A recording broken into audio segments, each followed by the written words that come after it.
Hello, and thank you for joining me for a chat today. Welcome to Whispers from the Factory.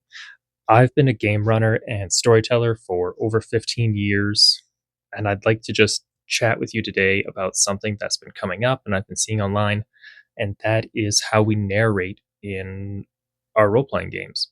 Whether that's Dungeons and Dragons, or Dungeon World, or Pathfinder, or Hives in the Dark, or Kane, or any of the others. When people talk about narrating, there's often this pressure that sort of builds up and is attached to it. Should I make it very grand and flowery? Should I make it poetic? Do I need to make, how do I paint a perfect mental image and that I can just deliver without any hesitation? And if you're able to do that, fantastic. Congratulations. For the rest of us that are not that way, if you're not comfortable with doing it or you're not capable of doing it, it just feels like you're letting down your table. Even if, if everyone's having fun, then that's the goal. So, really, I'm going to go over how I run my narration. Take from it what you will, take what works, leave what doesn't. These are just thoughts to ideally help you with your own game running. So, looking at getting into it, really, narration for me boils down to it is how you help your players understand and connect with the world and how they know what choices to make inside of it. Or not, I don't want to say it that way. It's how they know what options are there that their characters can then make choices on. Because if they don't know that a piece exists in the room, how are they able to make choices on it? So, sort of the first part is using narration as more of a tool instead of just a general spotlight. Narration for me isn't about showing off your creative chops. It's not your writing skill or reading off a page as you go through the giant text blurb. It's handing information to players in a usable form. Usually, less is more. But really, narration should answer three questions that every player has. It should be, where am I? What matters here? And what can I interact with in this space? Those are the three things that everyone needs to know. If you don't know those, your character's not going to be going very far. Your players aren't going to be going very far. They're going to be wondering why they're there and how do they do anything. How does the story move forward? Unless they go somewhere else. And if you don't give a description there either, well, same thing happens. So I feel, and this is especially an issue with published adventures and pre-written modules, adventure paths, all that fun stuff. If there's a huge blurb of text with very elaborate descriptions, it's very real for it to fall flat. Players are going to start to tune out most of the time. And the important information is buried under too much atmosphere. Just oodles and oodles of atmosphere. So,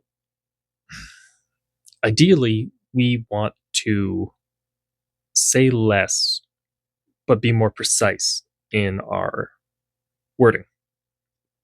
And that makes it sound very pre-planned and meditated, which, looking at my campaign notes, usually there'll be a half a sentence saying, stone corridor, maybe smoky, question mark. One of the fastest ways that I like to improve narration, and it's either if I'm running a module, I might cut down things, or if I'm just going about it myself, like I said, my notes are just a very brief description and then some other detail.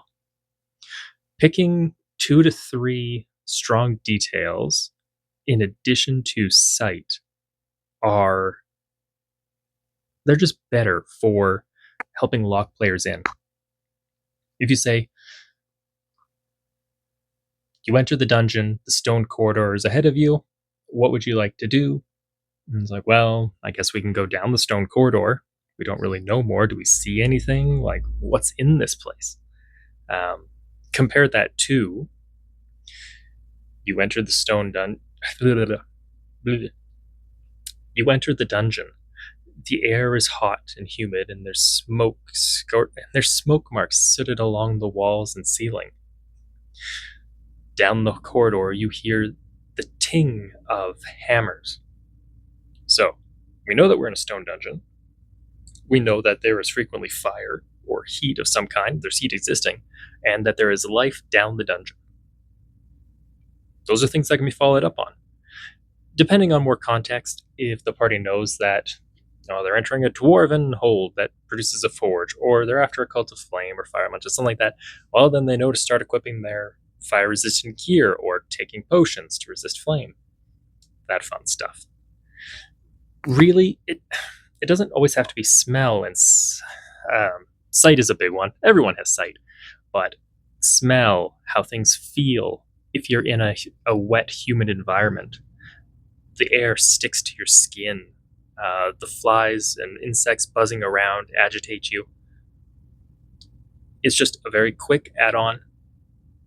And in that case, it might just be you step out of the portal into the expanse of jungle.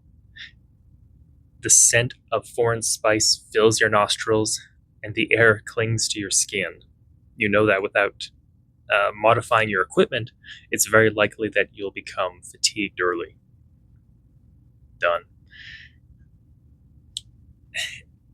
I just find that adding a little bit, it is a balancing point, because you don't need to describe everything. If you describe all 5 senses, unless the players ask, then you're really just overloading information on them, and it'll kind of quickly get lost. As far as information goes, the amount of information, you don't need to know every single thing in the tavern, what they sell, who everyone is in there until they ask. What is useful is you enter the tavern. There are a few patrons, but it's quieter than you would expect for this hour. What's going on in town? What's going on in the tavern? Anything that would bring unease, or if something doesn't quite belong in a setting, or why is this thing the way it is? It should prompt questions from the players. And that's sort of a big thing, is just everything with your narration should lead back to player decision making. If it doesn't have an impact on the player decision making process, we want to try and avoid doing that. Just because it's a bit superfluous, unless they're asking about it specifically. Like, if I say that there's bookshelves, they're covered in dust, and the footprints in the dust lead through the passage, ignoring the bookshelf, or through the chamber, what have you. If the players stop and say, I want to take some time to examine this bookshelf, what kind of books are here? Then you can go into further detail. There's some anthologies on religion and world history. You see some about magical enchanting, although it looks like they're several years out of date. Things of that nature. You can always add more at a player's request. It's hard to take it away if you just start droning on. Like kind of what I'm doing now, so I'm going to get back to it. Yeah, so if description doesn't invite a response, it just becomes passive background info, and it becomes white noise. And then you end up losing stuff that the players needed to know in the white noise. So that's really it. When you're describing things, ask yourself, is this necessary? What does this point to? It doesn't even have to be just limited to locations. It can be with people as well. You approach the bartender, or you approach the town guard. He appears to be a little he appears to be, I'm not thinking of this word properly. He is uneasy. He is tense. He seems to be fidgeting. Of course, this can also be relegated to an insight check, but that could be the prompt for the players to then roll an insight check to see if they can identify what the guard is uneasy about. And if the roll doesn't give them the answer, then they have to ask the guard. Maybe he doesn't really want to share, and then it's a diplomacy roll. It just builds into things. And if we're sticking with that, so we have NPCs, we have locations, even if you're looking at, say, a treasure chest or any other sort of treasure, you are walking through the Lord's Manor, you come across a chest with gold lock and filigree. The rogue starts eyeing it up and like, maybe. But outside, you hear the muffle of guards walking back and forth during their patrol. You know that at any moment they could come in. That's a risk versus reward aspect now. It gives the players the, you can do this thing, it is here, but be aware there is a chance that they just come in. And then you're hooped. Now you got to explain to the Lord why you were stealing his stuff when he calls you in to talk to him. The next part is using the timing and pacing of narration as a tool in and of itself. So, narration isn't just about what we say when we're running a game, it's also about when we say it. Part of this is a fight doesn't need everything done in detailed narration every round. Usually, a quick summary keeps the game moving, keeps momentum alive, keeps people engaged. Of course, I believe that there's also too little narration. If it's the skeleton swings, blah, he got a 17, he misses. No. And then there's that was the bad side for me. And then there's the opposite side of the skeleton rattles towards you, drawing clanky breath and wheezing dust as it swings its rusted longsword towards you. The air whistles as it misses, and it tinks off the stone flagon with sparks of the steel. So that's too much. What I find is better is the skeleton advances towards you. It lifts its rusted sword and swings. Unfortunately, it's a miss. Carrying on. And then that depends. So that's more D&D. In Dungeon World, I try to be a bit more descriptive, but there's a different sort of initiative system there where I will describe the overall scene, give a quick summary of it, and then I will have the players tell me what they're doing, have them make the rolls, act it out, and then I'll do another synopsis of where things are standing. And then I also do that in like Vampire the Masquerade and other things like that. Things that are less mechanics heavy, more story based. So, circling back to what I was talking about before, using narration as timing and pacing. Well, we frequently use narration to signal transition points. Whether that's going from you're exploring into combat or danger of some type, traps, things like that, doesn't have to be combat, or you go from combat to the aftermath. Like, yep, the dice rolls, the players all look at you expectantly, they tell you the damage. Like, okay. As the body falls to the floor, you hold and listen, though no noise comes to your ear of approaching footfalls. You know that you're on a timer. What do you do now? You've moved from combat into the aftermath. Or it can just be used in more of a social situation, when things go from calm into tense unease. Whether they're in the market and you pause what everyone's doing and say, looking around, you notice people are avoiding you. The market is starting to become a bit more hushed, and merchants are actively avoiding looking your direction. Down the street, you hear the clatter of armor. What do you do? Or you're at a dinner, things are going fine, the nobles are laughing, and then you make a remark, and suddenly the laughter stops. You can feel the eyes on you. I just think it's important when we use description compared to just throwing it everywhere. Not everything has to be narrated down to the fine details. And part of the narrative process, at least for me, and this is the next part of the video, is letting players share the narrative load. Because really, our games are collaborative story based. That's the way the general game should be. I know people run them differently. Some people run them more like board games, but this is something that I've really picked up in the past few years, and I've tried to push it, and it's just been reinforced by things like Dungeon World, is an even Critical Role, where Matt Mercer asks, how do you want to do this? It's really bringing them into the world, allowing them to describe something, and adding that to the world. Trusting each other that they're not going to make it outlandish or outside of the tone of whatever your adventure is. After all, Barovia doesn't need a clown circus juggling pies, but also the grim dark of Barovia would feel out of place in a more wacky shenanigans game. Really, it makes it easier on you.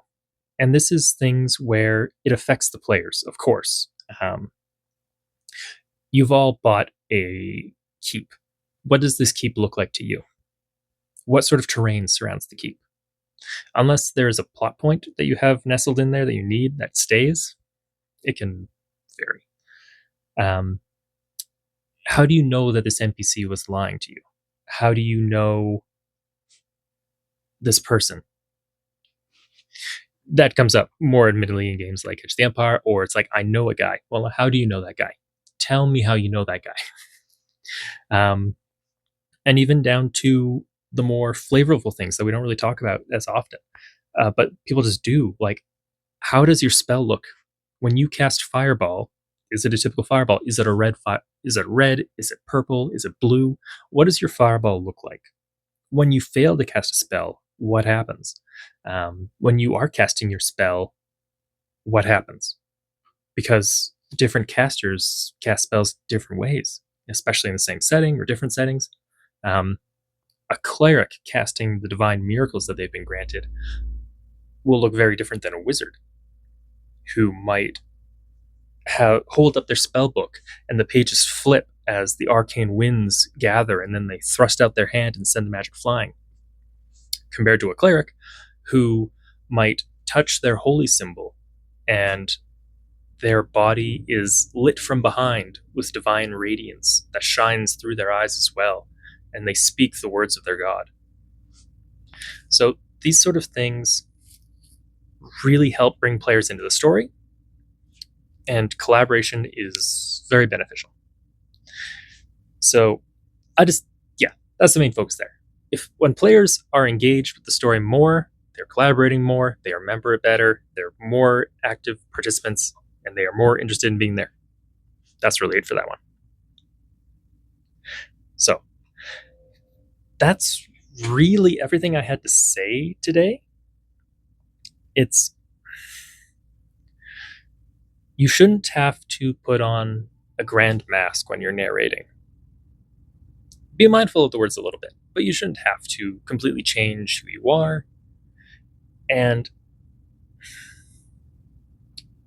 my main tips, going over it again, is cut down on the chaff.